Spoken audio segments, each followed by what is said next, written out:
রোডের পাশে সমস্ত বাড়িঘর ভারী বর্ষণের কারণে তলিয়ে গেছে। এখানকার মানুষ ঘরবাড়ি ছেড়ে অন্য জায়গায় চলে গেছে এবং এখনও যাচ্ছে। সাতক্ষীরা জেলা প্রশাসক মহোদয় স্যারের কাছে এবং আমাদের আশাশুনি উপজেলা নির্বাহী অফিসার স্যার মহোদয়ের কাছে দৃষ্টি আকর্ষণ করছি, যাতে করে আমাদের এই পানিটা নিষ্কাশন করা যায়, এই ব্যবস্থার জন্য স্যাররা দ্রুত করে দেয়। ডুবি মরি যাতেছি, এত সমস্যা, বাচ্চা কাচ্চা নিয়ে বাচ্চা ডুবি মারা যেতেছে, চুলোর ভিতরে পানি গেছে, রান্না করি খাতেও পারতিস না, বাচ্চাদের মুখে দিতেও পারতিস না।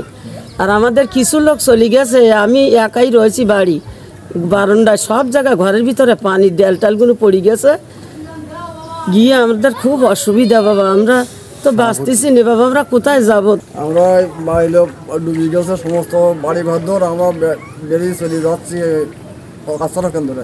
গত 15 তারিখে অবিরাম বর্ষণের ফলে স্থল নিম্নচাপের কারণে এবং পানির উচ্চতা বৃদ্ধি পেয়েছে বেতনা নদীতে, এবং প্রায় 1 মিটার পানি, ডেঞ্জারের থেকেও 1 মিটার পানি উচ্চতা বৃদ্ধি পাওয়ার ফলে বেতনা নদীর বিনেরপোতা নামক স্থানে আমাদের বাঁধ দিয়ে গত তারিখে ওভারটপিং হইতেছিল 2টি জায়গা থেকে। প্রাথমিকভাবে আমরা জিও সিনথেটিক ব্যাগ দিয়ে সেটাকে মেরামত করে ঠেকিয়ে রেখেছি, এবং রাতে হঠাৎ করে এরই পাশে 25 মিটার অংশ হঠাৎ করে ভেঙে যায়, এবং সেই ভাঙ্গার মেরামত প্রস্তুতি হিসেবে আমরা বাঁশ, বল্লি, জিও রোল স্টক করেছি। এবং এই মুহূর্তে বৃষ্টি এবং কিছু